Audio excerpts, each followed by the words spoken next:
L'histoire commence avec nos protagonistes Naji et Tingsha qui font passionnément l'amour. 7 mois plus tard, Naji, enceinte, est à l'hôpital et est bouleversée que son fiancé ne se soucie ni d'elle ni du bébé. Tingsha est un millionnaire et le propriétaire d'une grande entreprise. Il est actuellement à la recherche de la femme avec qui il a passé la nuit il y a 7 ans. Plus tard, alors que Naji se prépare à quitter l'hôpital, sa méchante demi-sœur Ming arrive et se moque d'elle, affirmant que son fiancé se comporte ainsi parce que le bébé qu'elle attend n'est pas de lui. Apparemment, il y a 7 mois, Ming a drogué Naji et l'a trompée pour qu'elle couche avec un étranger. En entendant cela, notre héroïne est choquée, car tout ce temps, elle croyait avoir couché avec son fiancé. À ce moment précis, son fiancé Suan apparaît et Naji lui demande si c'est vrai. Il confirme à contre-séure et affirme qu'il ne peut pas accepter ce bébé.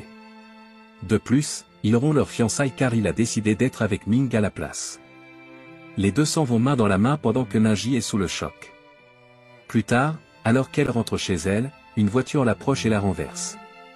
On la voit ensuite sur une civière d'hôpital, blessée, suppliant les médecins de sauver son bébé. Après cela, Naji subit une opération et à son réveil, elle voit Ming et sa belle-mère devant elle.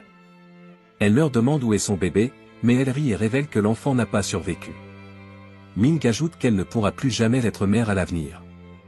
Naji est dévastée, et sa belle-mère aggrave sa douleur en disant qu'elle n'est plus acceptée dans la famille parce qu'elle a couché avec un étranger et est tombée enceinte. Naji affirme que ce n'était pas de sa faute, mais la belle-mère insiste sur le fait qu'elle va ruiner sa réputation et lui dit de rester à l'écart. La scène passe ensuite à 5 ans plus tard, alors que Naji est à l'étranger et qu'elle pleure toujours la perte de son bébé. Malgré sa douleur, elle décide de rentrer chez elle. À son retour, elle décide de passer une audition pour un rôle dans un prochain drame. Plus tard, dans un bar, elle est soudainement approchée par l'assistante de Ming, qui l'avertit de ne pas auditionner pour le drame, car Ming y est également engagée. Lorsque Naji refuse, l'assistante devient agressive et la verrouille dans une pièce. Cependant, en regardant autour, elle découvre qu'elle n'est pas seule et qu'il y a un petit garçon nommé Chia. En le voyant, Naji réalise que si son bébé n'était pas mort, il aurait le même âge. Ailleurs, Tingsha est en colère contre son frère cadet pour avoir emmené son fils dans un bar et lui demande où il est. Son frère s'excuse et affirme qu'il ne sait pas où est le garçon. Pendant ce temps, dans la pièce, Naji demande à Chia ce qu'il fait là, mais il ne dit rien. Soudain, les lumières s'éteignent et le garçon se précipite pour l'étreindre de peur. Naji commence à sentir quelque chose et réalise qu'il y a une fuite de gaz. Elle commence à pousser la porte jusqu'à ce qu'elle réussisse à faire une petite ouverture. Le garçon rampe alors à travers et court vers son père Tingsha, qui le serre dans ses bras, soulagé. Chia dit ensuite que quelqu'un est enfermé dans la pièce. Lorsque Tingsha ouvre la porte, il découvre Naji inconsciente et la reconnaît immédiatement comme la mère de son fils. Le lendemain, elle se réveille dans une chambre d'hôpital.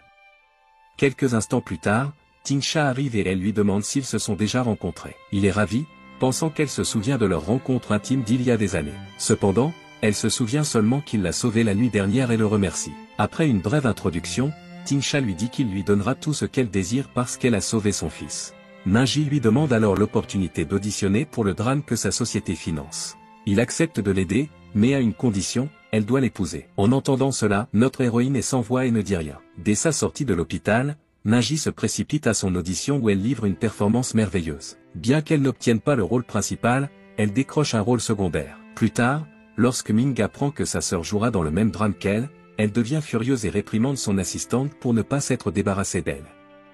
Dans la scène suivante, on voit Chia refuser de manger quoi que ce soit et exiger de voir Naji. Avec aucune autre option, Tingsha l'emmène la voir. Elle est heureuse de les voir, mais quand Tingsha explique que son fils ne mange pas, elle prépare un repas pour eux et ils en profitent ensemble. Voyant les deux se rapprocher, Tingsha les regarde avec affection. Quelques instants plus tard, Chia s'endort et Tingsha demande à Naji s'ils peuvent rester pour la nuit. Naji accepte à contre-séure et ils mettent l'enfant dans son lit. Plus tard, dans le salon, Tingsha lui dit que son fils lui fait confiance, ce qui est très rare.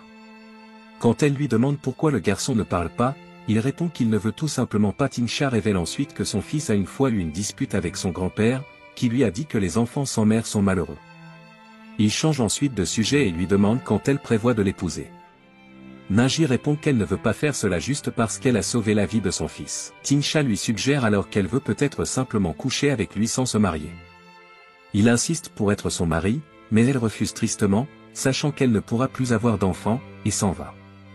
Le lendemain, les deux retournent chez eux, mais Chia se met soudainement en colère et commence à casser des objets. Cela énerve Tingsha, qui décide de punir le garçon. Son frère appelle immédiatement Ninji pour l'alerter de la situation, ce qui la pousse à se précipiter chez eux. À son arrivée, elle empêche Tinsha de frapper son fils et lui dit avec colère qu'à son âge, il a besoin d'amour et non de punition. En voyant Ninji protéger Chia, Tinsha se ressaisit et s'excuse. Ninji emmène ensuite le garçon dans sa chambre et caresse tendrement sa petite tête jusqu'à ce qu'ils s'endorment ensemble. Quand elle se réveille un peu plus tard, Tinsha lui demande si elle veut emménager avec eux. Surprise, elle refuse, mais juste à ce moment-là, Chia court vers elle et la serre dans ses bras. Incapable de dire non à son visage adorable, Ninji accepte de rester avec eux, rendant à la fois le père et le fils heureux. Quelques jours plus tard, le tournage du drame commence et Ninji et Ming se retrouvent face à face une fois de plus. Pendant l'une des scènes, Ninji est instruite de gifler sa sœur, et elle en profite pleinement en la frappant fort. Ming se met en colère et se plaint, mais le réalisateur affirme que c'était une scène merveilleuse. Plus tard, une Ming furieuse remarque que Ninji et le réalisateur discutent intimement, alors elle prend secrètement une photo pour l'utiliser contre elle. Le lendemain, sur le plateau, Ninji répète ses répliques lorsque son ex-fiancé, Suan, apparaît soudainement. Il lui montre la photo d'elle avec le réalisateur et lui demande de quitter le drame. Il lui demande d'arrêter de coucher avec des gens juste pour obtenir des rôles et lui propose même de l'argent, promettant de lui trouver un emploi décent. Choquée, elle lui demande où il était quand elle a été droguée et a fait une fausse couche. Il admet qu'il a fait une erreur et s'excuse, mais elle se met en colère et le gifle avant de partir.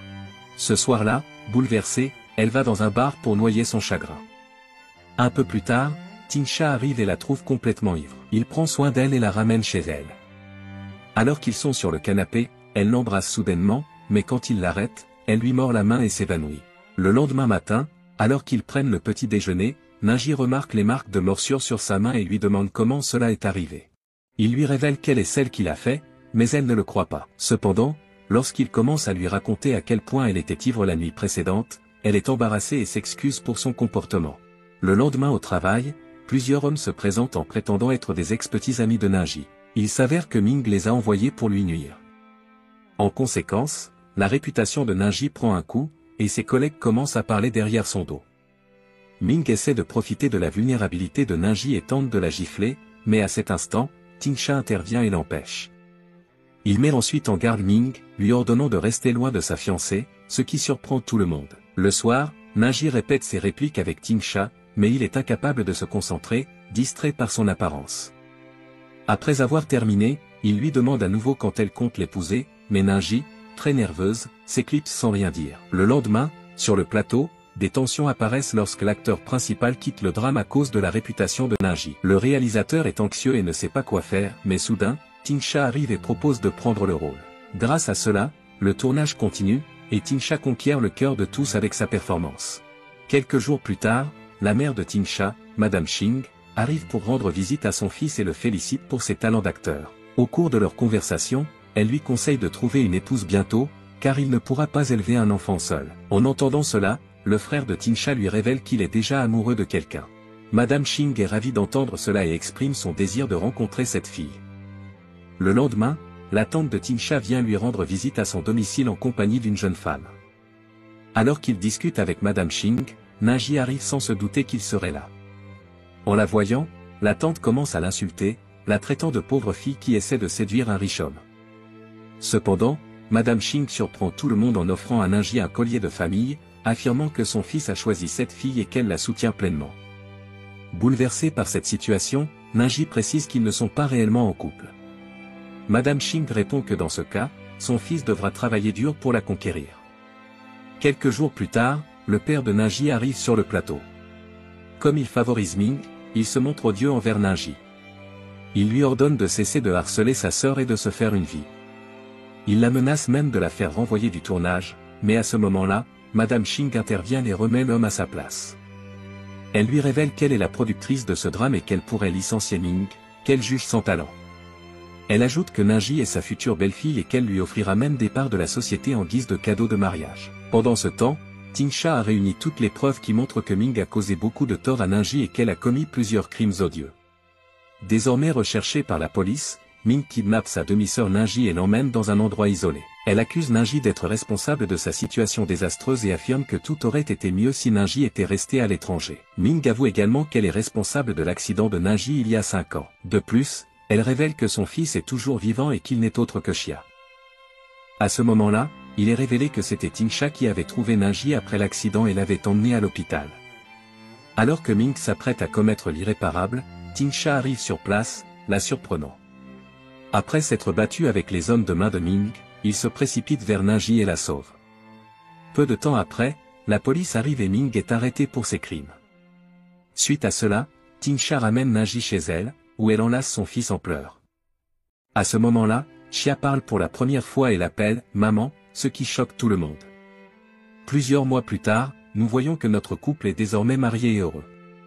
Xia regarde sa mère dans une publicité télévisée et lui dit qu'elle est magnifique, et elle lui répond par un baiser affectueux. Voyant cela, Tingsha se sent jaloux et affirme que sa femme est belle, attendant également un baiser de sa part.